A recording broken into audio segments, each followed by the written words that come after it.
Assalamualaikum warahmatullahi wabarakatuh. Selamat siang, salam sejahtera bagi kita semua. Pada hari ini saya akan memberikan kuliah pertama yang akan saya mulai dengan memberikan topik pengertian peran, fungsi, dan sejarah klinik tanaman.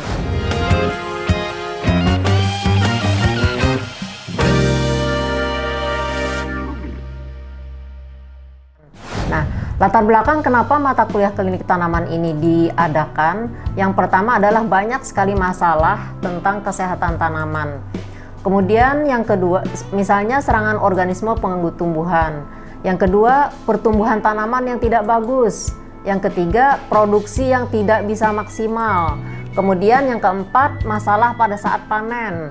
Kemudian yang kelima, masalah pasca panen dan pada saat di penyimpanan. Kemudian yang paling fatal adalah masalah terjadinya gagal panen. Kemudian banyak sekali masalah yang dihadapi petani. Nah, jadi fungsi dari klinik tanaman ini pada intinya adalah kita ingin membantu masalah yang dihadapi oleh petani. Karena rata-rata kehilangan hasil pertanian itu oleh adanya hama dan penyakit tumbuhan ini berkisar antara 20-30%, tetapi bisa mencapai 100%. Jadi bisa sampai habis sama sekali tidak bisa panen atau gagal panen.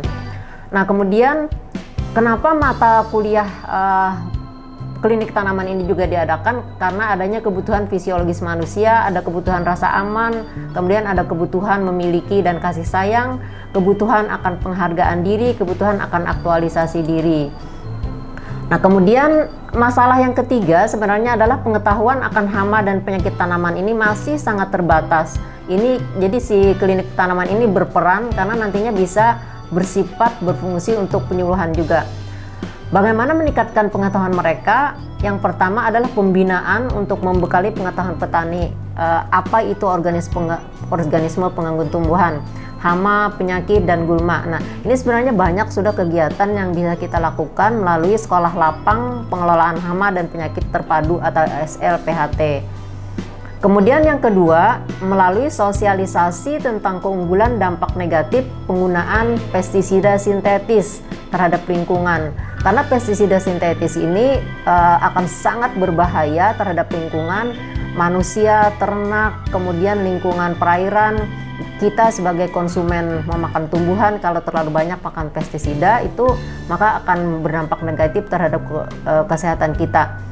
Oleh karena itu kita harus memberikan kesadaran kepada mahasiswa, akan memberikan kesadaran kepada masyarakat tentang pentingnya mengurangi pestisida sintetis, kemudian mengganti dengan pestisida atau bahan-bahan yang ramah lingkungan. Kemudian oleh karena itu kita memerlukan tindakan pengelolaan organisme pengganggu tumbuhan.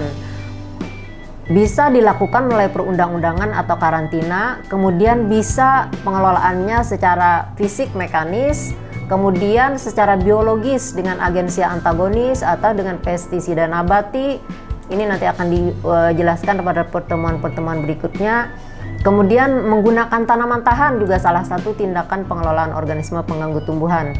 Kemudian yang sudah berkembang sejak lama adalah pengelolaan hama dan penyakit secara terpadu atau PHT, atau dalam bahasa Inggrisnya IPM, Integrated Pest Management. Kemudian pengendalian menggunakan bahan kimia juga masih boleh dilakukan, tetapi itu merupakan alternatif pengendalian yang terakhir atau tindakan yang harus boleh dilakukan, tetapi terakhir kalau tindakan sebelumnya itu tidak berhasil. Kemudian yang kelima, keragaman tanaman dan masalah organisme pengganggu tumbuhan di daerah tropika. Tanaman yang beragam menyebabkan jenis organisme pengganggu tumbuhan juga berbeda. Kemudian tanaman yang beragam menyebabkan penanganan organisme pengganggu tumbuhan juga berbeda. Nah, di sini klinik tanaman akan berperan dan berfungsi sebagai tempat untuk investigasi dan diagnosis permasalahan kesehatan tanaman, kemudian juga membangun kerjasama profit dan non-profit sebagai wadah penyaluran informasi pengendalian, sebagai sumber informasi tentang permasalahan yang dihadapi petani, sebagai tempat untuk mengembangkan untuk teknik diagnosis. Sedangkan perannya adalah menghubungkan petani dengan pakar di bidangnya, sebagai pusat penyelidikan masalah penyakit tanaman, pusat diagnosis masalah kesehatan tanaman, sarana tindakan pengendalian organisme pengganggu tumbuhan, penyedia dasar survei masalah tanaman, kemudian pusat informasi layanan penyuluhan dan petani. Untuk pengantar saya cukupkan sampai sekian. Sampai ketemu nanti di perkuliahan berikutnya. Mudah-mudahan bisa lebih bersemangat lagi. Assalamualaikum warahmatullahi wabarakatuh.